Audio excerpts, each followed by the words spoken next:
75% of all jobs are found through networking. And so the vast majority are not finding jobs through traditional means of job boards and things.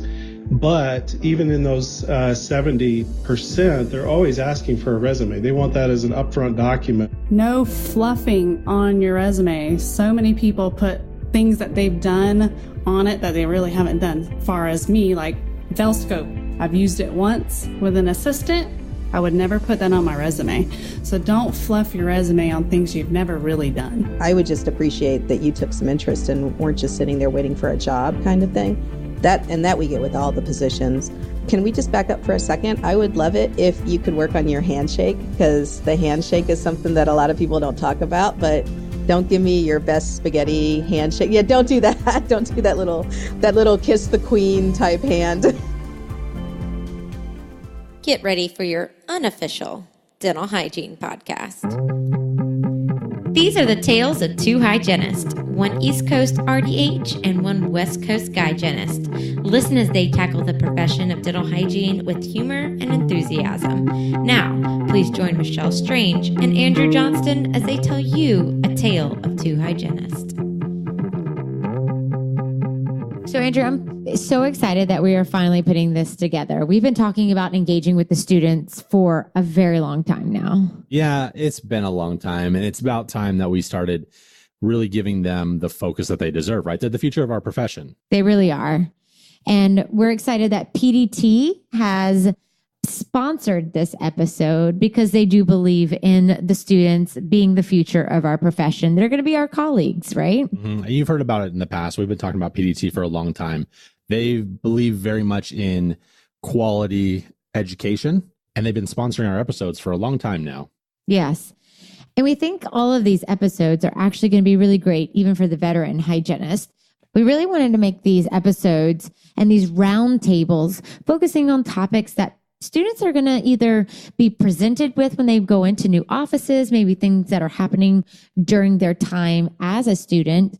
But, how do they go and move from student to new grad to experienced RDH? Yeah, so we're expecting to have episodes. Sometimes it'll be on instrumentation, how to adapt to certain angles, using an ultrasonic, maybe sharpening the instruments.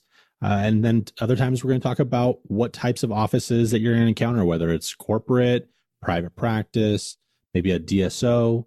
We'll talk about pay structures. There's just so much that's out there that you're right. Even the veteran hygienist is going to need to know these things as well. And so we hope you enjoy this episode, and be sure to check out PDT, your Paradise Dental Technologies, because they have some of the greatest instruments.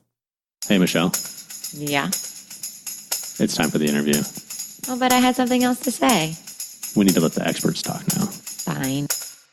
So this is always so fun for Andrew and I. We have been wanting to do something for the students for a while now. And today we have a really great episode looking at resumes and interviews, because even though I took a class on this in hygiene school, I don't think I felt confident enough.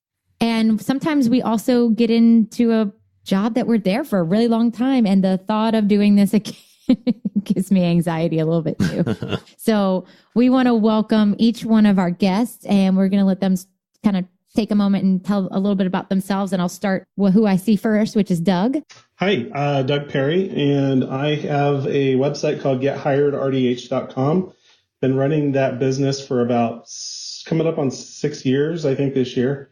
I help dental hygienists, either new right out of school or even those who have been in the profession for 40, even I think 50 years. I have somebody I worked with, just help them to kind of stand out and to find jobs through their resume, through cover letters, through LinkedIn profiles, networking, interviews, just all kinds of coaching that I do. Well, welcome. Welcome, Doug. Thanks. And then we have Teresa. I'm really excited to be on here. I have been in dentistry for over 20 years, which is just, it sounds like a long time, but it really has flown by. My company, Odyssey Management, I used to offer consulting. Now I don't. I speak most of the time, and my audience is typically dentists and managers. So I was a manager for a long time, and now all I do is talk to dentists and managers. So it's an interesting industry we're in for sure. For sure. And Kimberly?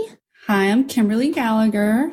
I've been a dental hygienist since 2003, and I created Carolina Smiles Group when I could not find a temp hygienist to work for me. And so the group first started out as just dental hygienists, networking, trying to cover each other on jobs, and it just grew and exploded in the Charleston area. And now assistants and dentists are on there, and now we're getting more people on there, such as consultants.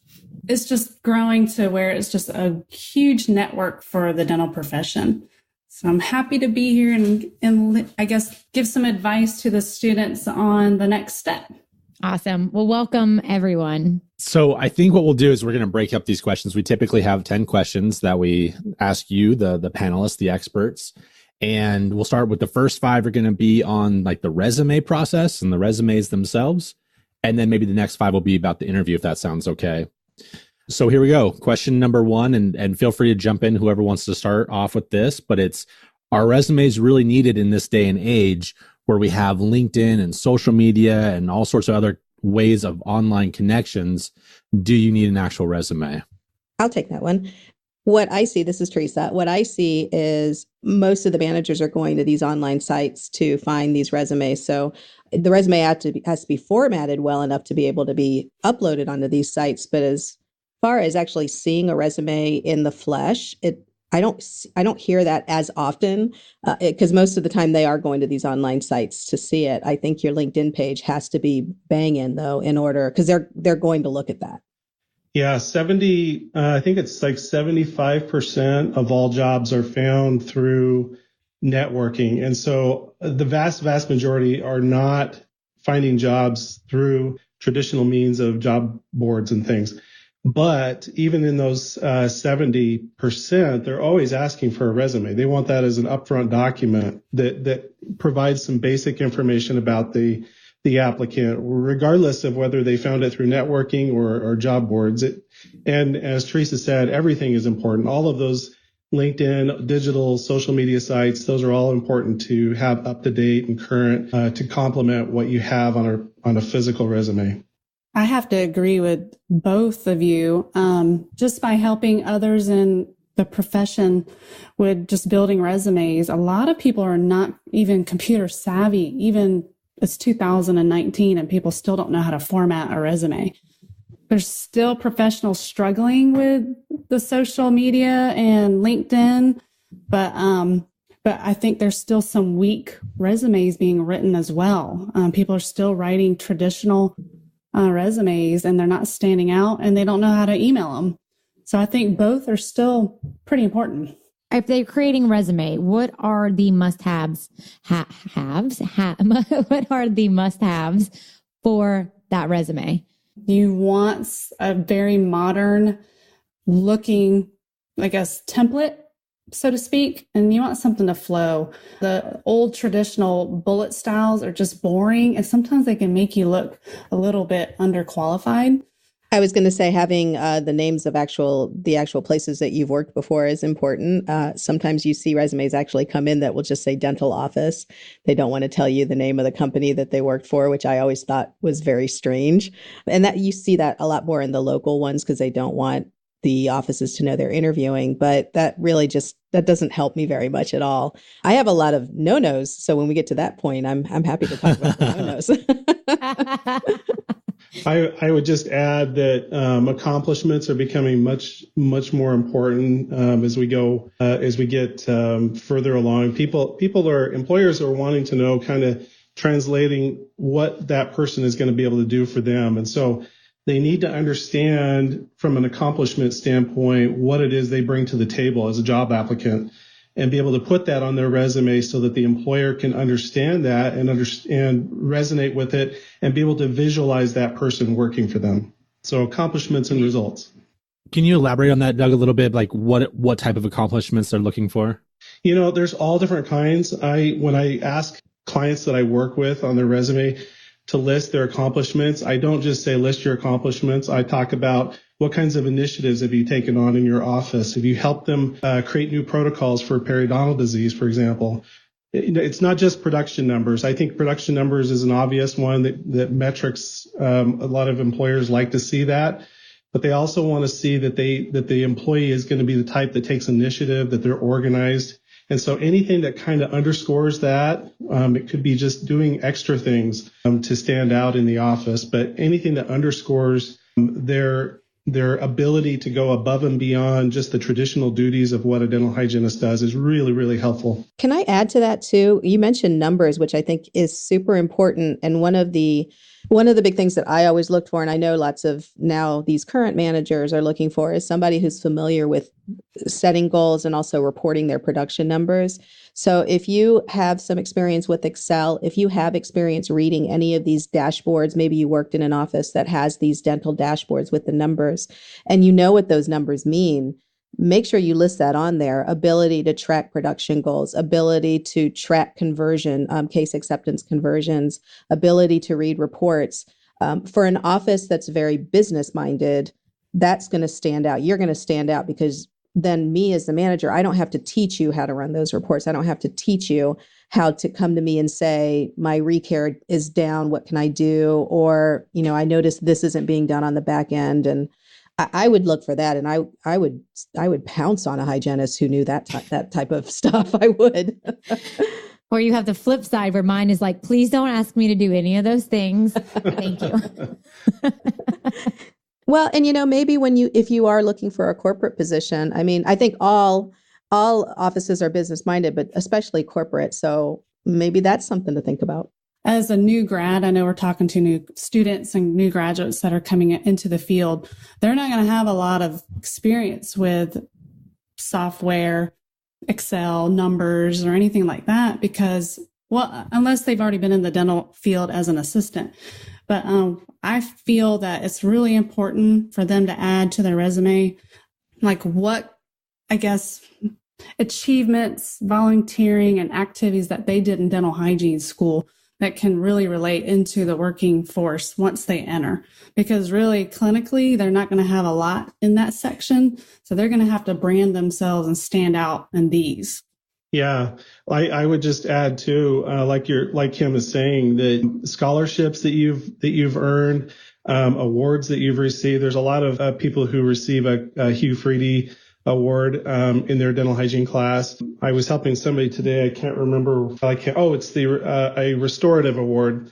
So any kind of awards you get as a class member is it just kind of demonstrates that you do stand out, that you're exceptional. So anything that in the school that you do. Okay, so I actually got a lot of kick out of knowing that this question was coming up, and Teresa, I know you want this one bad. So, what are the big no-nos to do on a resume? So don't not change. Or I know that's grammatically just a mess, but customize. If you are going to send a cover letter or a resume, customize it to the job. Don't just have one blanket. Your objective is to be a dental hygienist. And I've seen that, just to be a dental hygienist, to provide optimal oral care. I'm like, of course, I hope that's what it is, but I want more than that. I would love to see, want to be a valued member of the team, want to be something like that. But just to have just this generic lead in, I'm sure Kim and Doug have seen that too, where it's like, come on, you could do a little bit something to jazz it up. Just make it look like you put in some effort. And I've got a couple other ones, but I think that's a pretty big one. So I already see Doug looking like he wants to jump in. I'll wait for Kim. Well, I agree with you so much that I think that the introduction or the objective has to stand out because you have so many people that you are vying against. You have seasoned dental hygienists out there looking for jobs. You have 200 dental students about to graduate. So you really have to brand yourself. And so just putting, I'm a dental hygienist looking for a job isn't going to cut it. You're going to get skipped. Yeah, and I would add no grammatical errors. I think that's pretty obvious, but also one page. I can't tell you how many new grads will send me their resume that they've been working on. It's like 2 or 3 pages. And, it's cool that they have a lot of experience, but you really need to boil that down. Employers just don't have that much time. Teresa talked about skimmability, the importance of being able to, an employer to be able to go through that really quickly. That's really important. And getting it down to one page, I think is really important, kind of critical. Well, if you worked at Claire's, in high school. I don't necessarily need to know that. I mean, it's nice, but I don't need to know that. And, it's talking about brandability. Let's talk serious brandability. If you send me a resume and your email address is thong at Hotmail or something like that, which I swear I have had that. It's mine. I gave that to email you. address. That was mine. Andrew, damn it. All right. So you can reach Andrew at thong@gmail.com. At gstring.com. Isn't that a song of the 90s? Yeah, it was. That Oh my that was what it was from. And I just could not believe it. And then the office managers love to exchange stories about how we will call to speak to someone and we'll get forwarded to a voicemail where it's like Barry White playing in the background. Jill can't reach you right now. And it's just not appropriate. So just think about brandability in that area. Can we talk about no-nos? Oh, every time I complain about Andrew's voicemail, this all makes sense now, Andrew. I don't understand. It's because it's Barry White being like, hey, welcome to Andrew's voicemail. I would take that, actually. I would too. Oh, well, there. We talk about social media no-nos too, because I can't tell you how many of those I've seen. I'm not going to say any names, but I did find somebody that had a video of themselves on their Facebook wall dancing at a ugly coyote. I think that's what they're called. Coyote Ugly. Coyote Ugly up on a bar. That's adorable. And That's so cute. almost naked. Probably almost got taken down by Facebook, but that would be a big no-no. And I think so many of new graduates really need to grasp that, the importance of keeping your social media account cleaned up. It's just as important as keeping your resume cleaned up, probably more so. I agree. You need to clean up that online presence. So true. Can I add another no-no? Yes. The other no-no is no fluffing on your resume. So many people put things that they've done on it that they really haven't done. As far as me, like Velscope, I've used it once with an assistant. I would never put that on my resume. So don't fluff your resume on things you've never really done. That's a good point. Yeah, I agree completely. So as a manager, we're supposed to take all these HR classes that say don't look up. You're not supposed to take social media into account. You're not supposed to take their pictures and appearance into account. But I'm here to tell you, I never did this as a manager, but I know lots of managers do it out there, and it's pretty much an unspoken thing. We are going to look you up. LinkedIn is not the only place we're going to Google. So don't think that, we're just not going to creep. We are going to creep because we're going to spend all day with you. We want to know who you are. The moment someone sends me, do you know this hygienist? She sent a resume. It is a first step. Like they're barely getting the name out and I'm looking on Facebook for it. Mm-hmm. I do it too for members that want to join Caroline Smiles Group. Yep. Want to make sure they're in the dental profession or what they're doing. Absolutely. These are all great recommendations and suggestions and about these no-nos. So we talked about just a minute on the cover letter and not making that just kind of a generic cover letter. So do you still feel that they are necessary? Yeah, I think cover letters are really important because they extend your ability to market yourself. They give you a chance to kind of align yourself with the employer a little bit more in less of in a numbers sense or an analytical sense, but more along the lines of, hey, I know you're looking for this type of a dental hygienist. This aligns with who I am. This is you're looking for me, basically. So you want to try to use that cover letter as an opportunity to stand out just a little bit further.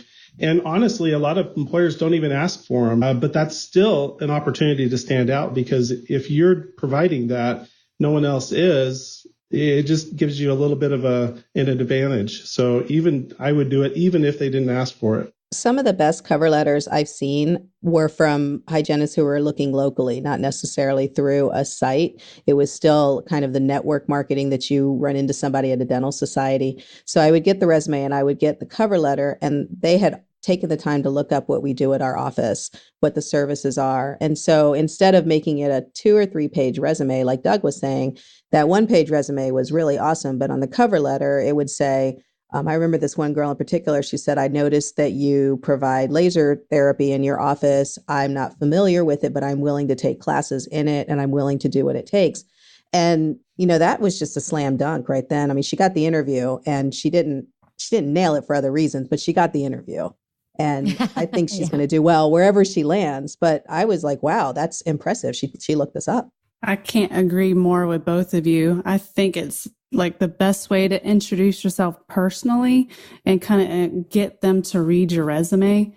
I actually like cover letters better than the objective line in your resume. I almost tell people omit that and specifically hit them hard in the cover letter and, answer their ad directly, just like what Doug was saying and Teresa was saying. Be specific and answer their ad like it was you. You're trying to interview me, or you're trying to hire me. You're talking about me. So we asked this question to Doug way back in 2015 when we first interviewed him. Picture or no picture? Do we put a picture on the resumes? Yes. I'm just saying yes. It's usually through an online site. So if there's a picture, great. If not, I will Google you anyways. Yeah. So just save yourself some time. Yeah. What I tell people is just ultimately just decide for yourself what you're comfortable with. But clinical resumes do perform better with a picture. Non-clinical, it's about 50-50. I think they can perform well, but there are some corporate offices that will run it through an ATS system and it'll get flagged if it has a picture. So if you're pursuing something outside of a clinical position, you may want to reconsider or at least look really closely at whether or not to include that. But for most small practice clinical offices, it's going to perform better than a resume without one. I don't think you need to spend a whole lot of money on a professional headshot either. You can take, a nice photo. I've seen some people try to cut and paste photos from something that looked good and the quality of the picture wasn't good. So you definitely don't want to do any editing like that. But you don't have to spend a whole lot of money. Just add something nice or have somebody take a little selfie of you. Mm-hmm. Not that kind of selfie though. Yeah. Not with the selfie stick, guys. Yeah, no.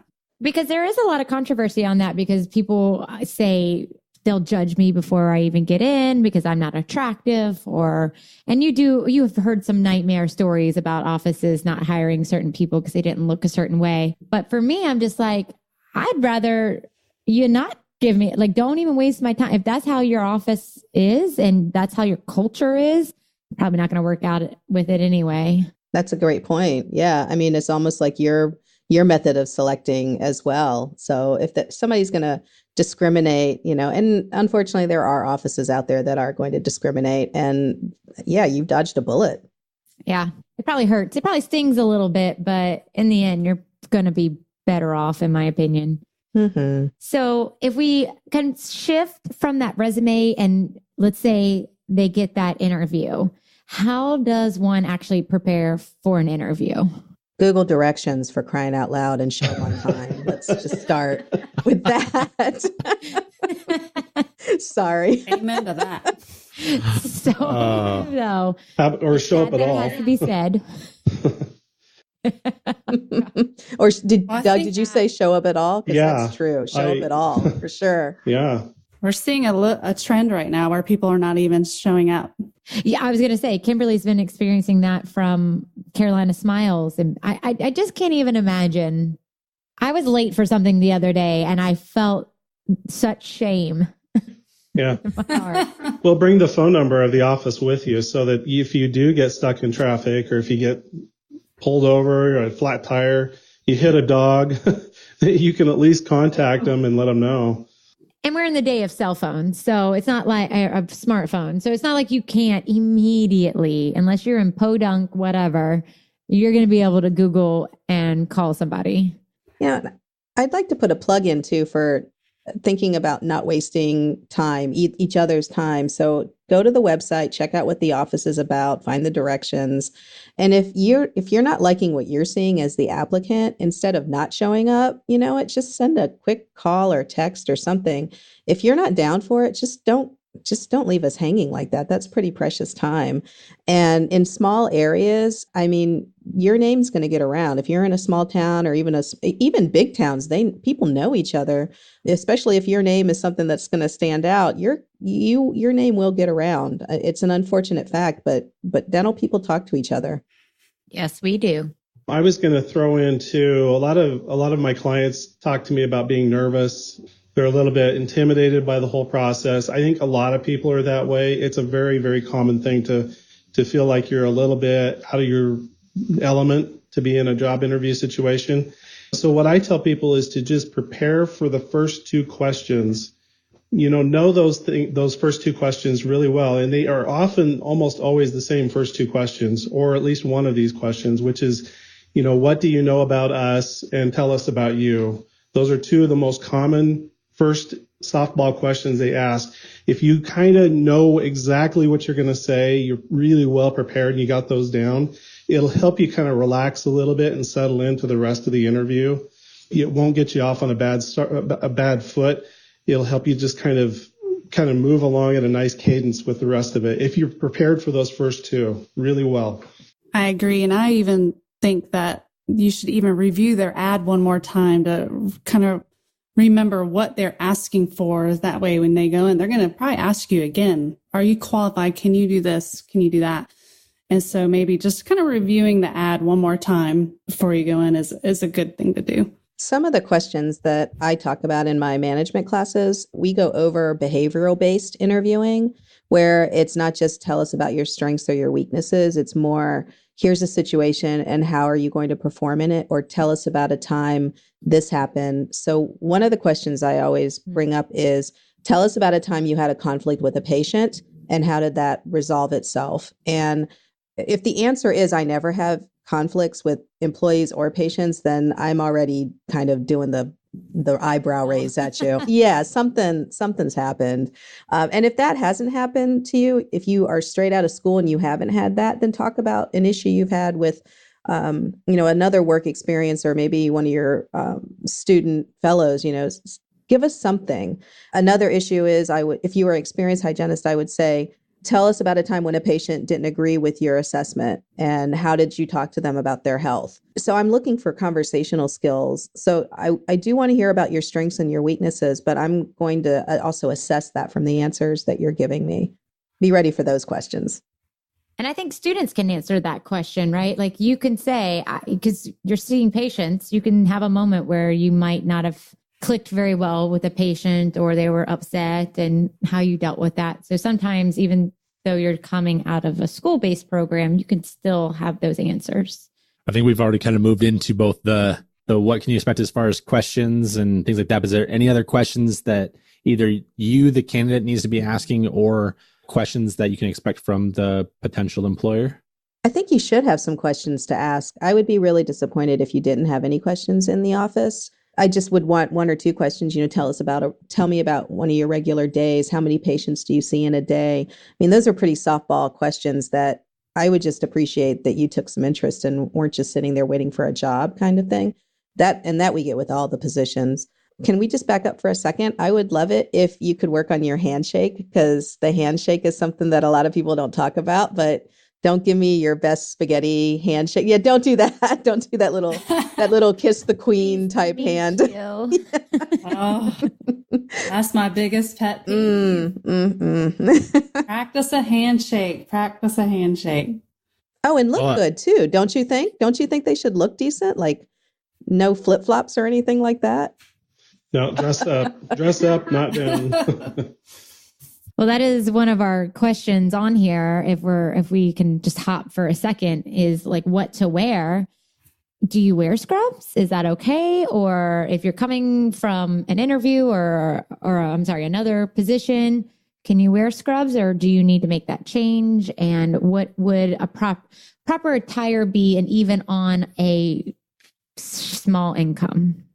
Oh, I think you want to look your best. You want to look to impress, and anything you can do to kind of stand out. That's another way to stand out. Some people just flat out don't dress up. They will come as they are, as you say. And so if you're coming dressed up, you're coming looking like you're ready, then you're going to have the advantage. But also understand ahead of time what it is that they're expecting. Are they expecting this to be a work interview? If it is, then of course you'd want to be wearing scrubs. You'd want to be prepared for that type of a scenario. So just being, prepared for what they are expecting. And then if you are doing a formal interview, I would dress right up. Michelle, you remember that we did a poll in Carolina Smiles group. I wish I could remember the stats but I feel like it was close to 50-50 on everybody's opinion on what to wear. I think it was with Carolina Smiles. And then I posted the question on Dental Hacks Nation and asked all the dentists what their thoughts were if a person came to an interview wearing scrubs. And I would even say almost 90% were like, wear scrubs. I'm going to see you that anyway. I'd rather make sure that you don't have holes in it and your hair isn't a messy bun and you're not looking like I don't know, like you're just wrinkled and whatever, because I'm not probably ever going to see you in a business suit again. But on Carolina Smiles, I think it was 50-50 and all the hygienists answered, I would never wear scrubs to an interview. And the dentists were like, whatevs. I've done both, and I've actually been requested to wear professional attire, which I thought was different. I've never been asked or requested to wear a certain outfit. And so they wanted me to wear slacks and a dress shirt. So I did, and I would have worn that anyway, but I just thought it was interesting. So be prepared. You may have a potential employer that's going to request attire for your interview. Is it stepping out of line to ask them, contact them, say, what would you like me to wear? Or is it something we should just already know? If somebody contacted me and asked me that, my default answer would be probably professional clothes. So that doesn't help you if you're coming straight from work. I'm really 50-50 on this. As long as your scrubs aren't bloody and dirty and looking bad, it's fine. But I do know, I can think right now of some managers who probably would be really grossed out if you did show up in scrubs at the end of the day, especially if they're at the office where they wash scrubs at the end of the day, then they'd be really disgusted. Oh, that's a good point. Can we talk about the other extreme where I've seen people wear provocative clothing and 4-inch high heels and their cleavage hanging out? So I've seen both extremes, to sloppy scrubs where they're walking on their pants to a little provocative attire. So definitely want to keep it, conservative, whichever way you go, whichever way. Do you think those people just weren't aware of or that was their cleaned up? The person that was provocative, I was pretty surprised because I kind of know them and I was shocked. So I would assume they would know. So maybe that's what sells and that's how they get their jobs, is using their body. Well, I think she nailed it. Teresa? Yeah. Yeah, I think she nailed it right on the head. I mean, I never knew until I was interviewing one year that they sold such a thing as low-rise scrubs. I didn't even know that they sold such a thing. And it's like, you've got to be kidding me. And I appreciate a good tattoo, but I don't need to see it when I shouldn't see it. And that's pretty much what happened in that situation. So I don't mind tattoos. I don't mind piercings. I don't need that doesn't bother me as long as it's hygienic and it's not anything that's going to cause a problem OSHA wise or clinically. I don't care how many tattoos you have, but I'm going to be concerned if you show up in serious cleavage scrubs or whatever they've got out there now. I'm kind of with Kim on this. Maybe I'm old school. I don't know. I don't need to see it. I'm good. All right. So let's move on to the last question. Actually, we have a bonus question, a secret bonus question for you after this one. But so what do you do? So they've gone through the interview process. They haven't heard back yet from that employer. What do you do when you don't hear back? I think you got to, first of all, you always should send a thank you note to reiterate your strengths, to legitimately thank them for their time and for considering you, but to also reiterate your strengths and what you kind of connected on, what you see as what they think is good about you or qualified about you. Reiterate that strength. And then as far as, just waiting it out, you're going to have to expect that there's going to be employers out there who won't respond. It's unfortunate. I wish it was illegal, but it's not. I think there's just going to be times where you have to just expect that there's going to be silence, crickets from a job interview. And so my advice to people is to always just keep moving forward, keep moving on. I think it's appropriate to ask them in the interview when they'll be making a decision and then to follow up with them within a day or two after that to see where they're at with the decision. A lot of people say their timeline is X and then it ends up being something different. And so it's very appropriate and it kind of shows that you are still interested. So I think that's perfectly fine. I agree. And I'm glad you mentioned that some people don't respond at all. So there might be a waiting game. They may never even respond to you sending a resume. So that's one of the bad problems in the profession is you just don't know. So just like you said, keep it going, keep moving, but definitely send a thank you letter right away if you do land an interview. You know, I would have no issue with someone calling me and asking, what the status is of the job search. That wouldn't bother me. If they called over and over again, that would bother me. But just asking what the status is of the job, that would be fine. And if I told them that the job went to someone else, if I were you, I would ask, what could I do in the future to have improved my performance? And if I were a pretty decent manager, I would share that with you. If the manager doesn't take the time out of their day or the dentist doesn't take the time out of their day to answer that, that's not cool. And you dodged a bullet there too. I want you to think about one thing that we haven't talked about yet, which is the references. And a lot of times the interview went really fine, but the references didn't pan out at all. We didn't like what we heard. Maybe we didn't get a call back from any of the names that you gave us. So check back with your references, ask them, have you heard from this office I interviewed here? Have you heard from them? That kind of gives you an idea too, if they're interested in you. But I can't tell you how many times I liked someone really a lot and even brought them in for a second interview and the references just didn't pan out. I would get this subtle, I don't think we would hire them again. So there needs to be a little bit of introspection there if that's actually what was holding you back from getting hired. That all makes excellent sense. Very good sense. So one last question. Answering online ads via email, what do we need to know? Any tips and tricks? Make sure your email address is professional. It's not something really random, weird thing. Try to make, I tell people if they can slip in the RDH in their name, that's usually pretty universal. You can get that email address. I know Gmail is hard. Sometimes you can't get your name in there. And so you have to add some numbers and things, but I would say just try to get a professional email address that you're using. Don't use your current employer. That's not probably a good idea. Not that you would necessarily have one anyway, but if you do, don't use that. Use a personal one. I would also, in the signature line, have a link to your LinkedIn address along with attaching your resume. Attach the resume and the cover letter as one document instead of two. Someone asked me that the other day. How do I combine them?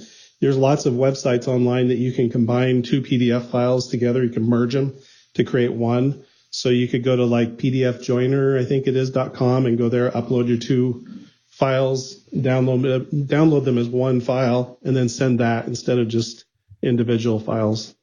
I was going to add to that too, Doug, is when you're emailing a PDF or a resume and you're doing a Word document resume, definitely send it as a PDF because your template and your formatting's going to be different if you don't. And so when they open it up and print it, it's going to be skewed. It's going to be missing things. It's going to be 2 pages and 3 pages instead of one.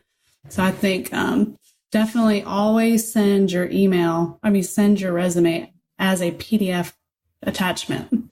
I'd also name it with your name and RDH in the title of it, because a lot of times we'll get documents that just say Doc 1 or Page 1, and we don't know what it is. So we go to save it. And then if I try to remember what it is later, I'm never going to find it. So, Sally Jones RDH is a great name for a file. I'm going to find that pretty quickly if I'm looking for RDH.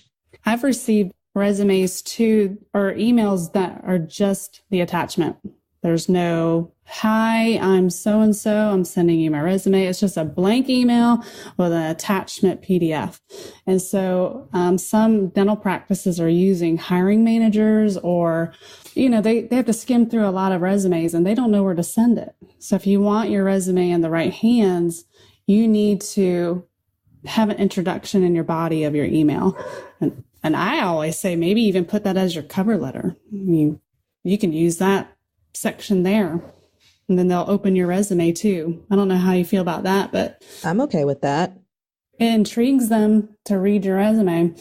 Yeah, you don't have to make it a book too. I mean, we've talked about skimmability quite a lot today, and so if the cover letter said, "I'm interested in your hygiene position. Attached is my resume. I'm open to speak with you at any time at your convenience," something like that. My skills are blah blah blah. Just make it quick. Yeah, skimmability really is the name of the game when it comes to that. But you got to stand out. It's a hard balance. When I was first helping her with her job search back in 2010, we created a video resume to go along with the printed one and posted it on YouTube. And we would include that link whenever she would apply for a job. It would, at the very end of the little message, it would say, "Please click on my video resume." And it's just irresistible. People just cannot help themselves but to click on that. And that just gives you more face time, more opportunity to sell yourself and for them to see you. So if you have the ability to create a video resume, and it doesn't even have to be an actual video, it could be like a slideshow that you upload as a video. It's just going to get you more time in front of them, impress them more, and just make a bigger splash for you to market yourself. I love that. I would click on that in a heartbeat. I love that. It's irresistible. I would too. All great suggestions from you guys. And as we kind of wrap it up, for our students that are listening, do you have any just one little tip as they're graduating and going on their first interviews in these dental practices? Anything for nerves, or, I mean, we've talked about a lot, but any last tidbits that maybe we haven't touched on? I would say handshake, look them in the eye. Don't be afraid to ask questions, and trust your instincts. If you don't feel like this is a good fit, it's not going to be a good fit. So trust your instincts on that. Show up on time. If you're not going to show, cancel within 24 hours. Confidence, just, believe in yourself, talk yourself through it. You're going to do it. You're going to be great for somebody. They need to be deserving of you just as much as you need to be deserving of them. And so it is a two-way street. Just, talk yourself up, believe in yourself, affirmations, whatever it is that makes you pumped up and ready to go for an interview. Just do it. And take a vacation before you start. I have one for you, and this may be a loaded conversation, actually, so I'd love some input from you guys. For the new dental students or hygiene students coming out, if somebody wants you to do a working interview for a full day, you need to find out, are you getting paid? What's involved with that? And you should realize that there are dentists out there, and I hate to break it to you, there are dentists out there that will use you as temporary hygiene. They have no intention of hiring you. I wouldn't do a full day. I really wouldn't. As a manager, I would want you to come in, work on me, work on a team member. It's actually employment if they have you work for a full day. It's implied employment. So be really careful of being taken advantage of. Really, I just need to see you work on one or two patients to get an idea if you know what you're doing. A full day as a new hygiene student with no promise of pay, I'm sorry, but it sounds shady to me. I completely agree with you, Teresa, and I feel like you should set your own terms. Yes, I'm interested in a working interview. This is how much I charge. This is how many patients I would like to see. And this is how much time you have that availability to voice that to them. But you're right. I feel like a lot of people are getting taken advantage of, and it's just a way for them to get a temp for the day. And sometimes free. They try to do it for free. Yeah.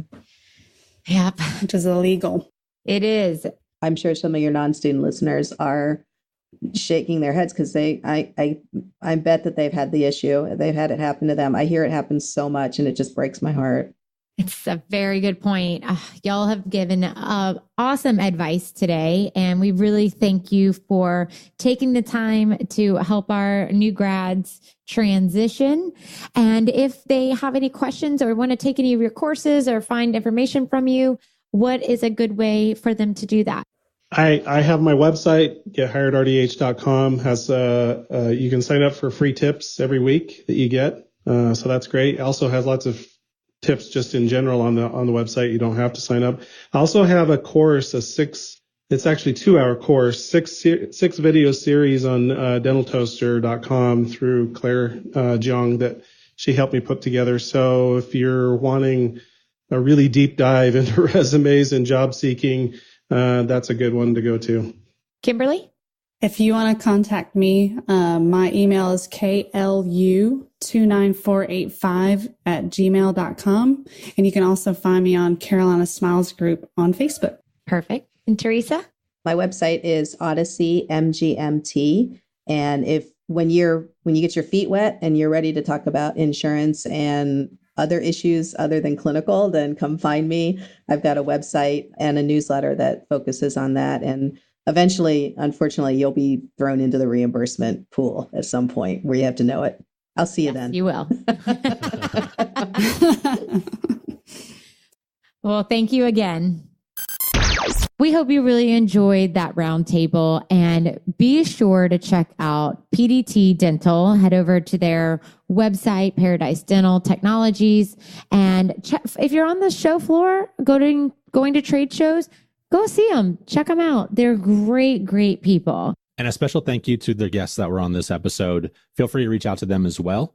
They have a lot of good information for you, and they like to be contacted. So you'll see their information in the show notes. And be sure to follow us on Instagram or Facebook. You're welcome to send us messages through either of those social media platforms. And you can send us a message at atale2hygienist@gmail.com. You can even email us directly, either Michelle at atale2hygienist.com or Andrew at atale2hygienist.com. And head over to our website and subscribe to our newsletter, atale2hygienist.com. There's a theme going on there if you haven't been able to tell. And also, we're always looking for ideas for student roundtables. So if you're a student and you have a specific topic you want us to tackle, please reach out to us. Let us know. We appreciate you for listening, and we hope you have a great week. Bye, everyone. Bye, y'all.